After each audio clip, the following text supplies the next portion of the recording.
వైజాగ్ నగరం ఇప్పుడు ప్రపంచ నౌకాదళాల దృష్టిని ఆకర్షిస్తోంది. ఇంటర్నేషనల్ 20 సందర్భంగా విశాఖపట్నం తీర ప్రాంతం అంతర్జాతీయ స్థాయి వేడుకలకు వేదికగా మారింది. ఈ మహా కార్యక్రమానికి దేశ రాష్ట్రపతి ద్రౌపది ముర్ము, ఆంధ్రప్రదేశ్ ముఖ్యమంత్రి చంద్రబాబు నాయుడు హాజరయ్యారు. రాష్ట్రపతి ద్రౌపది ముర్ము 2 రోజుల పర్యటనలో భాగంగా వైజాగ్ చేరుకుని ఇంటర్నేషనల్ కార్యక్రమాన్ని వీక్షించేందుకు వచ్చారు. వైజాగ్ చేరుకున్న రాష్ట్రపతికి స్థానిక ప్రజాప్రతినిధులు, అధికారులు ఘన స్వాగతం పలికారు. ఈ కార్యక్రమంలో పాల్గొనడం కోసం రాష్ట్రపతి ప్రత్యేకంగా విశాఖపట్నం తీర ప్రాంతానికి వెళ్లారు. భారత నౌకాదళం ఆధ్వర్యంలో నిర్వహిస్తున్న ఈ ఇంటర్నేషనల్ ఫ్లీట్ రివ్యూ ప్రపంచ స్థాయి సముద్ర శక్తి ప్రదర్శనగా నిలుస్తోంది. భారత నౌకాదళ సామర్థ్యాన్ని ప్రపంచానికి చూపించడం మాత్రమే కాదు, అంతర్జాతీయ నౌకాదళాలతో సహకారం పెంపొందించడమే ఈ కార్యక్రమం ప్రధాన లక్ష్యం. ఈసారి వైజాగ్ తీరంలో భారత నౌకాదళానికి చెందిన యుద్ధ నౌకలు, జలాంతర్గాములు, సముద్ర విమానాలు ఘనంగా ప్రదర్శన ఇవ్వనున్నాయి. అంతేకాదు విదేశీ దేశాల నౌకాదళాలు కూడా తమ యుద్ధ నౌకలను ఈ కార్యక్రమానికి తీసుకువచ్చాయి. మొత్తంగా 70కి పైగా నౌకలు ఈ ఫ్లీట్ రివ్యూలో పాల్గొంటున్నాయి. ఈ కార్యక్రమానికి రాష్ట్రపతి ద్రౌపది ముర్ము సముద్రంలో ప్రత్యేకంగా ఏర్పాటు చేసిన నౌకపై నుంచి వీక్షించారు. భారతదేశపు స్వదేశీ విమాన నౌక ఐఎన్ఎస్ విక్రాంత్ కూడా ఈ ఫ్లీట్ రివ్యూలో ముఖ్య ఆకర్షణగా నిలిచింది. ఈ ఫ్లీట్ రివ్యూలో భారత నౌకాదళానికి చెందిన INS Chennai,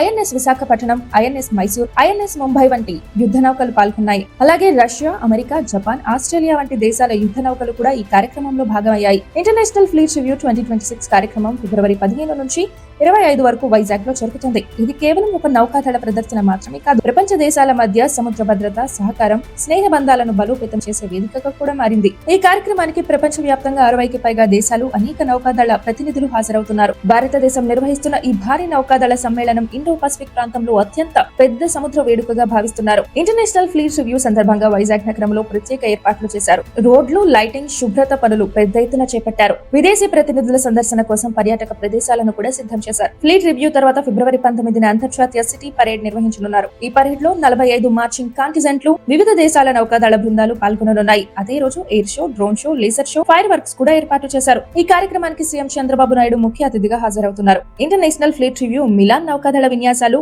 Indian ocean naval symposium అన్ని కార్యక్రమాలు ఒకేసారి నిర్వహించడం భారతదేశానికి గొప్ప గౌరవంగా భావిస్తున్నారు. ఇది ప్రపంచ నౌకాదళాల మధ్య ఐక్యత, సహకారం, సముద్ర భద్రతకు ప్రతీకగా నిలుస్తోంది. మొత్తానికి వైజాగ్ తీరంలో జరుగుతున్న ఇంటర్నేషనల్ ఫ్లీట్ రివ్యూ 2026 భారత నౌకాదళ శక్తిని ప్రపంచానికి చూపించే అద్భుత వేదికగా మారింది. దేశ భద్రత, సముద్ర సహకారం, అంతర్జాతీయ సంబంధాల పరంగా ఈ కార్యక్రమం కీలకంగా నిలుస్తోంది.